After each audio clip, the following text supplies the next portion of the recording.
You're watching News 24 Live. It's Friday, the 18th of March.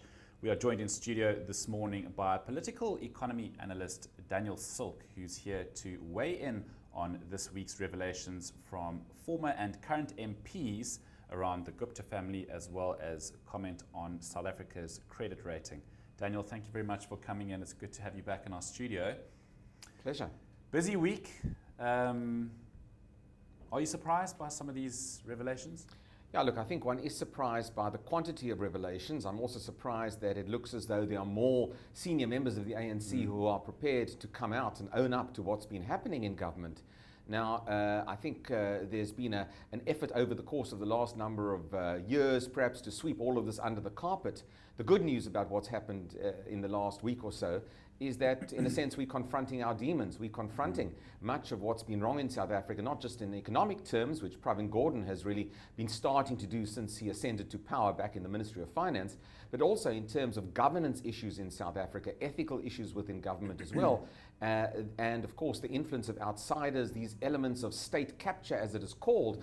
This has now come into our public discourse. It's now part and parcel of what South Africans are talking about, and I'd much rather we talk about it than sweep it under the carpet. So on that basis, I think I'm a little bit happier, despite the negativity about it, that at least it's being discussed as openly as it is, and also very much from within the ANC as well. Daniel, more to potentially come out of the woodwork. What else have you heard? Now, look, I think that the influence, the extraneous influence in our politics, allegedly from the Guptas, but who knows, there may be other influence as well in our politics. I think this has been part of the rumored discourse for some time. And clearly, I think the business linkages that exist between the Guptas, government, even for that matter, allegedly the family of Jacob Zuma as well, these linkages are over time going to become a lot more apparent.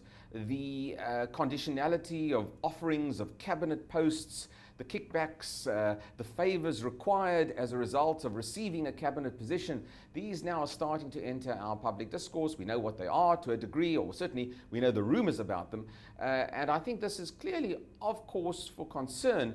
It's interesting that with these revelations really come a much more serious look at the Zuma presidency. It's almost as if issues surrounding Nkandla, the spy tape issue, the al-Bashir saga, all of these issues that have come to the fore in the last year or so, and even in the last few months, of all of those, the most serious issue is indeed the issue of state capture and the influence of the Guptas, because it really goes to the heart of governance in South Africa. It goes to the heart of our constitution and, of course, of the ANC, to be seen as an independent government and arbiter within the country. If that's being threatened, that's really going to be a cutting-edge issue for the ANC that they will probably deliberate much more about at their NEC meeting this weekend than they will about all of these other issues all put together. It's strange. The Gupta saga may well be the issue that most damages and most divides the ANC over the coming months.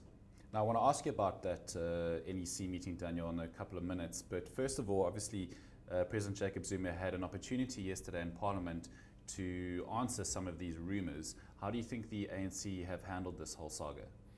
Well, there are two ways of looking at it. One, you could argue that many senior members of the ANC seem to have been incredibly quiet about this. Many of them, of course, did not appear in Parliament yesterday at all. The chamber was relatively empty of high-ranking ANC members. You would have assumed that for many of the cabinet ministers who were not there, they should have been there in a sense to lend a symbolic support to the president when he was on the defensive with all of these accusations. You could read that as many of these cabinet ministers now are looking to put some sort of clear blue water between them and President Zuma, or at least they're trying to play all sides depending on how the fruit falls at the NEC over the weekend.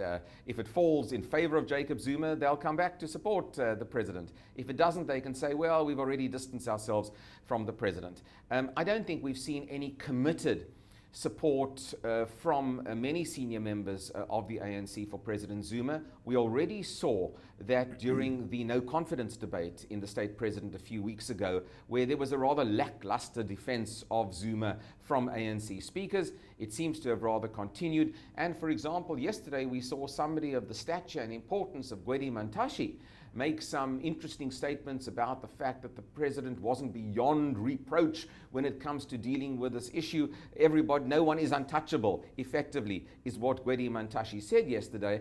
And I think clearly that kind of statement indicates that there is a build-up within the ANC of deep consternation with the negativity that is emanating out of government at the moment. The question is, does that impinge upon the future of Jacob Zuma as president of South Africa, or in fact does Zuma continue effectively to rule after the NEC meeting? I don't think it's going to necessarily end with the NEC, but certainly there are more senior ANC members today who are prepared to break the silence that we've had in South Africa and talk up about what has been deep fault lines in governance within the country.